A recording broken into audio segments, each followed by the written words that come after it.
तो दोस्तों air India sets में इतनी सारी वैकेंसी मैंने पहले एक साथ एटलीस्ट कभी नहीं देखी थी, खास तौर से तब से जब से कि मैं YouTube पे वीडियो बनाना चालू किया हूं। दोस्तों डेफिनेटली ये जो वीडियो है ये फर्स्ट पार्ट है एयर इंडिया सेट्स की वैकेंसी का, क्योंकि एयर इंडिया सेट्स में नॉन मैट्रिक, मैट्रिक यानी कि वो लोग जिनके पास कोई क्वालिफिकेशन नहीं है, आप इस तरह से बोल सकते हैं, या फिर आप ऐसा बोल सकते हैं कि 8th 10th 12th ग्रेजुएशन, इससे ऊपर भी यहां तक कि MBA तक के लिए इस वाली ओपनिंग में वैकेंसीज हैं। तो दोस्तों आप समझ सकते हैं कि अगर सारे वैकेंसीज को मैं एक वीडियो में कवर करने की कोशिश करूंगा और वो भी समझा कर, वीडियो कम से कम आधे घंटे का हो जाएगा, 30 मिनट से भी ज्यादा हो जाएगा। इसीलिए दोस्तों एयर इंडिया सेट्स की जो वैकेंसी आ रखी है उसको मैं 2 से 3 वीडियो में कवर करूंगा। तो ये जो दोस्तों वीडियो है ये उन 2-3 वीडियो का पहला पार्ट है, जिसमें कि मैं आपको बताऊंगा कि एयर इंडिया सेट्स में जो वैकेंसीज आ रखी हैं उसमें क्या क्या क्वालिफिकेशन, क्या क्या एलिजिबिलिटी है, और साथ ही साथ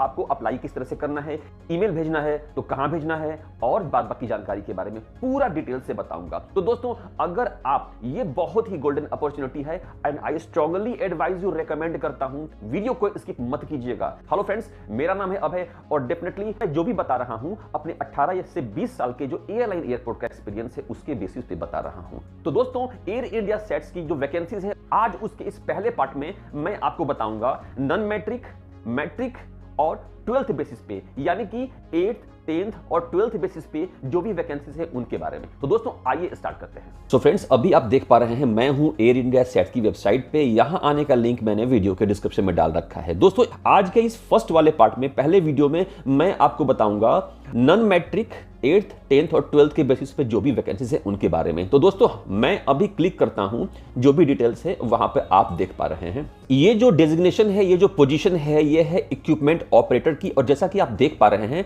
इसकी जो एजुकेशन क्वालिफिकेशन है नॉन मैट्रिक। नॉन मैट्रिक में वो लोग जो जिनके पास मैट्रिकुलेशन यानी 10th की डिग्री नहीं होती है, वो 8th भी हो सकते हैं या फिर 5th भी हो सकते हैं। अप्लाई करना आपको है क्योंकि इसमें कुछ पैसे नहीं लगने वाले हैं।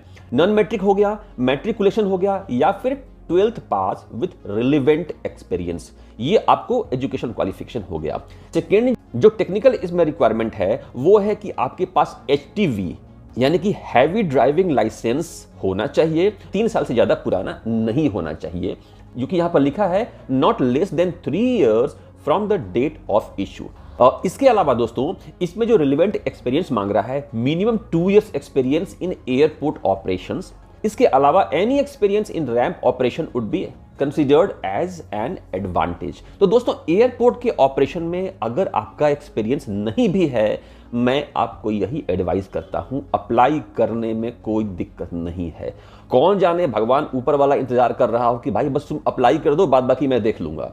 तो दोस्तों आप अप्लाई कीजिए, फिर बता रहा हूं पैसे नहीं लगने वाले हैं, इसमें कोई भी फी नहीं है, तो अप्लाई कीजिए। अब बात ये आती है कि दोस्तों अप्लाई करने के पहले या फिर बाद में आपको जो कुछ बेसिक चीजें हैं वो जाननी जरूरी हैं। यहां पर आपको थोड़ा समझाऊंगा मैं, क्योंकि अगर आपका रिज्यूम शॉर्टलिस्ट हो गया और आपके पास अचानक से कॉल आ गई, मेल आ गया कि हाँ भाई कल आप 10 बजे आकर इंटरव्यू दीजिए, तो उस वक्त न मैं आपसे मिल पाऊंगा न आप मुझसे। तो अभी यहां पर समझते हैं कि हाँ आखिर इसका पर्पस क्या है। सबसे जो पहला आपको जॉब पर्पस है, equipment operator is responsible for all GSC।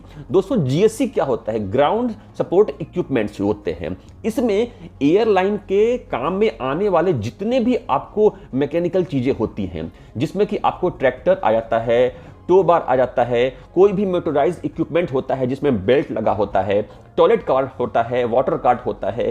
Toilet cart क्या होता है? जिसमें कि फ्लाइट के जो वेस्ट मटेरियल होता है उसको निकालते हैं। वाटर कार्ट जिससे कि पानी चढ़ाते हैं हम फ्लाइट में। पैसेंजर स्टेप, पैसेंजर उतरने वाले और चढ़ने वाले जो उसका स्टेप होता है उनको। कोच यानी जो गाड़ी होती है, जो बसें होती है। GPU ground power unit, ACU, ASU, Ambulift हुआ, ट्रांसपोर्टर हुआ, LDM, MLD, बहुत, यानी कि फ्लाइट से रिलेटेड जितनी भी चीजें आपको होती हैं जिसमें आपको मैकेनिकल काम होता है, आप उसके सेफ ऑपरेशन के लिए जिम्मेदार होंगे या फिर आपको उसे ऑपरेट करना पड़ेगा। और इसमें आपको करना क्या होता है ये आप देख पा रहे हैं। यहां पर थोड़ा सा स्पेसिफिकेशन दिया हुआ है, इतने सारे स्पेसिफिकेशन, आप इनको पढ़िएगा, समझिएगा। मैं क्विकली फटाफट आपको बता देता हूं, क्यों? क्योंकि इंटरव्यू में दोस्तों यही पूछा जाएगा। तो सबसे पहला है कि follow air side driving rules procedure without fail. दोस्तों बाहर जैसे आप किसी भी तरह से दाएं बाएं कहीं से भी ड्राइव कर लेते हैं, लेकिन एयरपोर्ट के अंदर ऐसा नहीं होता। वहां फॉलो मी के लोग होते हैं, वहां भी आपको परेशानी, एक नियम होता है, कानून होता है, क्योंकि वहां पर फ्लाइटें आ जा रही होती हैं, थोड़ी सी भी गलती बहुत बड़े एक्सीडेंट को बुलावा कर सकती है। तो यहां पर जो भी आपको है काम as per the company norms आपको करना होगा। जीएससी का जो ट्रिप राउंड हो गया, जितने भी इक्विपमेंट्स हैं आपको उसको डेली चेक करते रहना होगा। जो आपका एडीपी है, एयर साइड ड्राइविंग परमिट, इसको आपको चेक करते रहना होगा, वैलिडिटी इसकी है। तो जितना भी यहां पर काम दिया है आपको, फिर से बता रहा हूं, आप इसको जरूर देखिएगा। जो आपको कार्गो का यूएलडी है उसको चेक करना होगा सही है कि नहीं है, और जितने भी जीएससी के में धुलाई होती है, सर्विसिंग होती है, काम होता है, इन सब में आपको सपोर्ट करना होता है। और सबसे बड़ी बात, रिपोर्ट एनी इंसिडेंट और accident which he see may notice और मे बी इन्वॉल्व डायरेक्टली और इनडायरेक्टली। जो भी आपको इशू, परेशानी, प्रॉब्लम आ रही है, आप वहां पर रिपोर्ट कर दीजिए। इन सबको देखिए, पढ़िए, समझिए। कोई डाउट होगी, परेशानी होगी तो मुझे मैसेज कीजिएगा।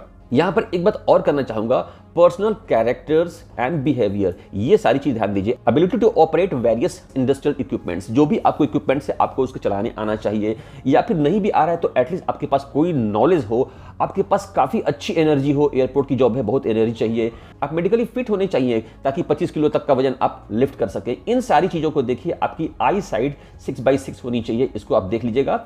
और बात आती है कि तो आखिर इसको अप्लाई करना है, तो दोस्तों अप्लाई करने के पहले ये बात जान लीजिए कि ये जो लोकेशन है, अगर आपका सिलेक्शन होता है तो ये दिल्ली का है, और अगर आपका एप्लीकेशन इनकम्प्लीट होगा तो उसको एक्सेप्ट नहीं किया जाएगा। तो करना क्या है, आपको करना यह है कि 25 फरवरी 2022 से पहले आपको अपना एक रिज्यूम यानी सीवी और अपना पासपोर्ट साइज जो फोटोग्राफ है उसकी सॉफ्ट कॉपी आपको ये जो ईमेल आईडी आप देख पा रहे हैं career@aisets.in पे आपको भेज देना है। दोस्तों ये रही सिंपल जानकारी इस वाले पार्ट के लिए। अब हम आते हैं 10th बेसिस पे। जो दूसरी वैकेंसी है दोस्तों वो है कस्टमर सर्विस इक्विपमेंट ऑपरेटर। दोस्तों वो जो था वो थोड़ा सा अलग था, थोड़ा सा आपको वो अलग था, लेकिन यहां पर डायरेक्ट कस्टमर के कांटेक्ट में या कस्टमर के सपोर्ट में जो भी आपको जो चीजें होती हैं, जो काम होता है ड्राइविंग, वो आपको करना पड़ता है।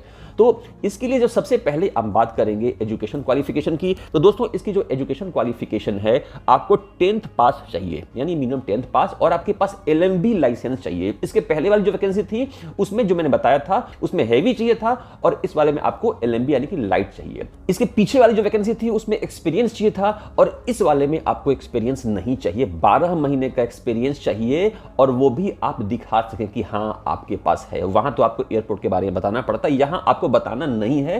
पूरा आपका डिटेल आपको इसी तरह से यहां पर बता सकते हैं कि हां मेरे पास सर्टिफिकेट है, मेरे पास लाइसेंसिंग है, मैंने ड्राइव कर रखा है, बस आप अपने बारे में बता दीजिएगा। ये रहे आपके जो पर्सनल कैरेक्टर्स एंड बिहेवियर, आप इनको पढ़िए, समझिए, पॉजिटिव बॉडी लैंग्वेज होनी चाहिए। ये भी जो लोकेशन है ये दोस्तों दिल्ली के लिए है, आप इसके बारे में जरूर ध्यान दें, जरूर समझें।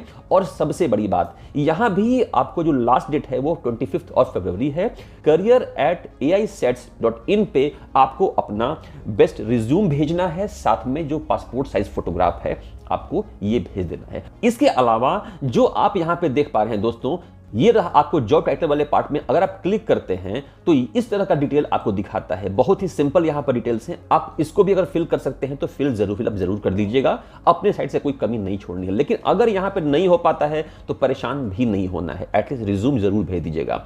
इतना सब कुछ भरने के बाद देखिए नीचे चूज फाइल पे आप क्लिक करके रिज्यूम अटैच कर लेंगे, और उसके बाद आप इसको सबमिट कर देंगे तो आपका हो जाएगा। तो दोस्तों यहां पर सीधी बात एक बोल रहा हूं, आपके पास चाहे एक्सपीरियंस हो या ना हो, आप 5th, 8th, 10th या 12th भी हैं तो आपको इसमें ले लिया जाएगा, ऐसी कोई बाउंडेशन नहीं है। दोस्तों बहुत प्यारी वैकेंसी है, अप्लाई कीजिए, ट्राई कीजिए, बेस्ट ऑफ लक। तो अभी आपने देखा कि आपको एक पर्टिकुलर ईमेल आईडी पे अपना रिज्यूम और जो आपकी पासपोर्ट साइज फोटोग्राफ है उसकी सॉफ्ट कॉपी भेजनी है। तो दोस्तों अगर आपके पास रिज्यूम नहीं है तो वीडियो के डिस्क्रिप्शन में मैंने एक लिंक दे रखा है, वहां से आप रिज्यूम डाउनलोड कर लीजिएगा, और साथ ही साथ ऊपर आई बटन में जो आप वीडियो देख पा रहे हैं रिज्यूम कैसे बनाएं, उसको आप देखकर समझ ये जान सकते हैं कि रिज्यूम कैसे बनाते हैं। दोस्तों अगर आप चैनल पर पहली बार आए हैं सब्सक्राइब जरूर कर लीजिएगा, क्योंकि दोस्तों ये पहला पार्ट है, दूसरा और तीसरा पार्ट आना बाकी है, और इसके अलावा एयरपोर्ट के जॉब से रिलेटेड ढेर सारी इंफॉर्मेशन मैं लेके आता हूं। तो दोस्तों बेस्ट ऑफ लक, अप्लाई कीजिए, ट्राई कीजिए। कोई दिक्कत परेशानी होगी तो वीडियो कमेंट में कमेंट कीजिएगा, या फिर मेरे Instagram channel Fly Air India पे मुझे मैसेज कीजिएगा। I will try my best to help you.